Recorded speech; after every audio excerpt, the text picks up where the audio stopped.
universe, right?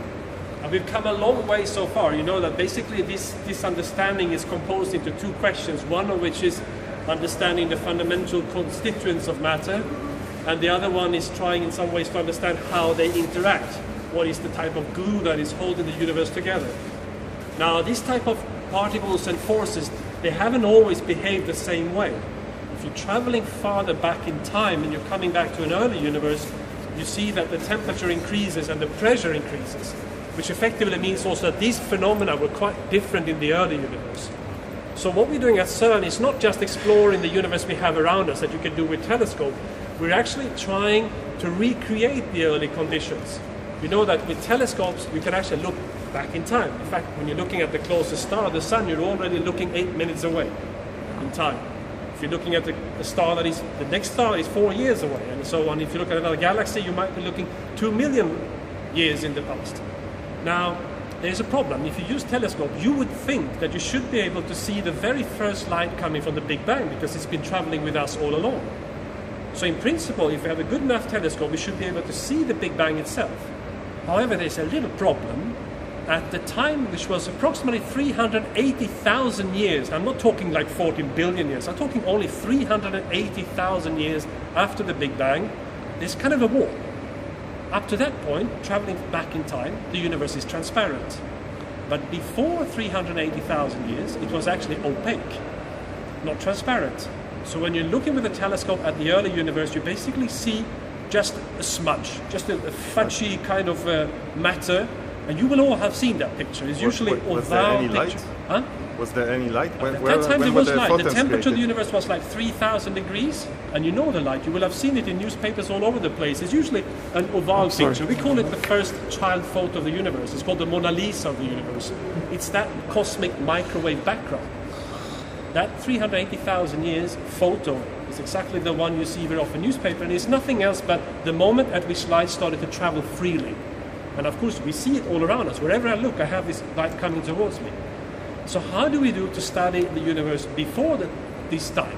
Well, there's no other way. You can't do it with telescopes. The only thing you can do with telescopes is say, okay, the way the universe is built today, the conditions of the universe today, the foundation of that must have been laid down very early, much earlier than this very time, right? All of these things, the rules of physics, the laws of physics must have somehow been designed before that time. So we have no other way but to try and use means of recreating the conditions of the early universe. And how can we do that? Well, we know two things. Pressure was high, temperature was high. So how do I in some way emulate that, recreate that? Well, I can use an accelerator. If I accelerate particles in two ways, in two directions, I can have them smashing together, and I do nothing else but recreate the conditions of two particles colliding with each other exactly the same way they would have collided in these conditions of the early universe. And the higher the energy of the collision, the higher is the equivalent temperature of the universe, if you like, so I'm traveling further back in time. So I'm just trying then in an accelerator to recreate the conditions to study which were the type of particles that were around, and at the same time understand how the forces behave. So that is what the Lhcb is about. It's a discovery machine, it's a time traveler's machine, and in fact the energy of the Lhcb is such that in the collisions we have temperatures that are equivalent to 1 billion times the temperature in the center of the sun. And you know, in the center of the sun you have like 10 million degrees, right? Many stars have that temperature. There are even stars that have temperature of up to 100 million degrees, but basically nowhere in the universe can you find large-scale objects with temperatures that are 1 billion times that. So in the Lhcb, we collide particles together in order to see how particles behave in these conditions. And in fact, this is also equivalent to an early time, right? I told you at 380,000 years, the universe was already cooled down to a temperature of 3,000 degrees. So you would ask me, the natural question is, at which time did the universe have a temperature which was 1 billion times the temperature in the center of the sun? The Big Bang. Not exactly. It was much, much, much more hot than that. But we are actually hundredths of a billionth of a second away. So if you take a second and you divide it into 100 billion small units, the first of those units is the moment that we are exploring. You're very close to the Big Bang.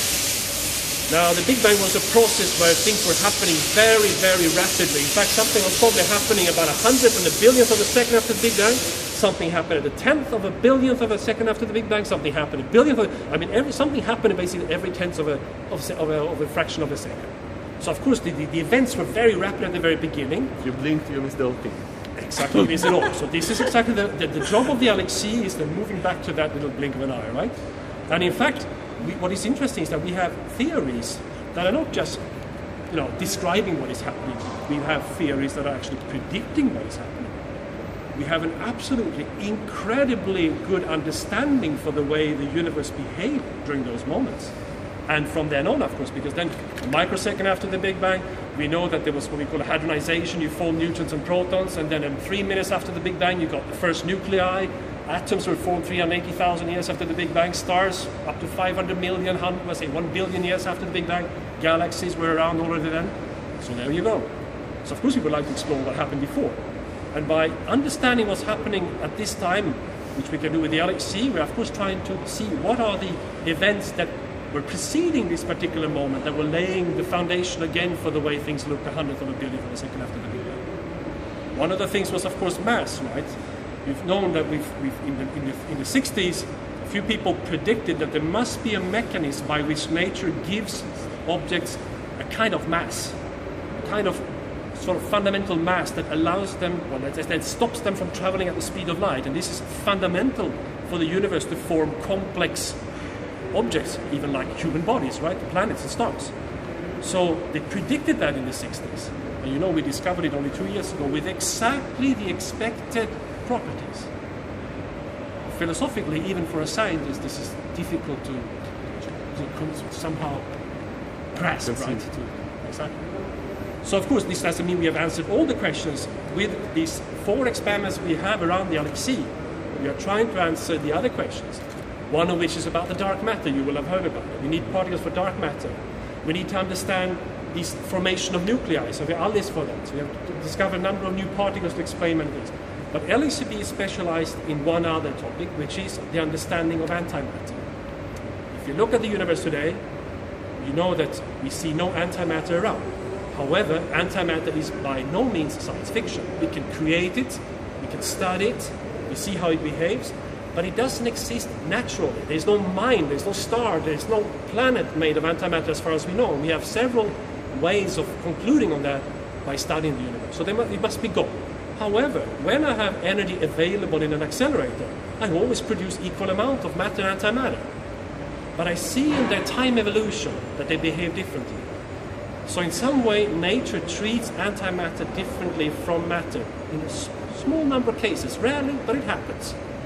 And we don't really fully understand how or why this is going on. We don't even understand the full amount of it, because the amount of difference that nature, the differentiation that nature makes between matter and antimatter is that we see in the experiments is not at all enough to explain how in the world all of the antimatter vanished in the first fraction of a second and left only matter around. If both had been around, each matter party would have exactly met each antimatter party. They would have maybe it's somewhere in the 95%. Well, that's one possibility. I mean, let's say that there was something like anti-gravity between matter and antimatter. Then, of course, we live in a universe, so it must have been formed. So why not say we were just in the rare case where the antimatter flew one direction and the matter flew in the other. However, you would still expect to have certain, after 14 billion years, you would expect to have some sort of mixes between these two, right? And you would still expect to have collisions between matter and antimatter, and that would be annihilation, huge annihilation in the universe that we would detect as monochromatic radiation. And in fact, quasars were thought to be annihilations between matter and antimatter sometime, but of course, as soon as you look at the spectra, it takes you minutes to discover that this is not annihilation between matter and antimatter. So, as far as we know, there's none of it around. So it must have vanished in some ways, and we don't understand the mechanism. But we know there is this small differentiation. Problem is, we have 100 billion galaxies in the universe. Now, if I were to take the value we measure and allow the universe to use this mechanism for the differentiation, how many galaxies would I end up with? 1. So the value we measure is wrong or too small by a factor of 100 billion. Somewhere between 10 and 100 billion. Isn't this cool? So of course Lhcb has a huge, vast physics program ahead to see what are these underlying mechanisms that makes the preference. So for that we need a detector. So we are really at the site So the where detector Lhcb detects antimatter? Pardon? The detector detects antimatter? So, absolutely, we must detect both of them, because in some ways we have to see both. We have to see the time evolution of both of them. So during a picosecond or so, we are looking at how these particles behave. And clearly, if you look at the picture behind you, antimatter particles? Pardon? Which antimatter particles you focus on? Ooh, but, okay, the ones we are very much interested in are the beauty quark and its anti-beauty quark. We also look at the charm quark and the anti-charm quark. But of course, we see all of the other quarks and anti-quarks as well. But in particular, we're exploring those. Why? Because they are among the heaviest. And those are the ones that appeared during the universe, were naturally existing at the universe, in the universe when it was only 100th and a billionth of a second old. If you look behind you, you will see the evolution of an event where basically you will see that this is a magnification you have down there. And now you have actually particles, antimatter matter, produced in the pp collision, then forming different types of what we call, it's basically relatives to protons and neutrons, but much heavier, and including those B and charm quarks. And then there is a chain of decay. And it's this chain of decay that actually happens in a few millimeter. I mean, the collision, is no bigger than the size of a proton. So of course I couldn't put a detector in here. So we're always stuck at looking at what happens in this interesting volume with a 20-meter detector, right? Because the entities are huge. And what we detect in our detector are particles with which we are very familiar, but by measuring on these, we are of course trying to deduce what's actually going on in this little volume. So this is the time evolution of an event where we are forming matter and antimatter. It's by analyzing these that we're studying the way nature treats them. So what we will do now is to group together and start maybe, should we look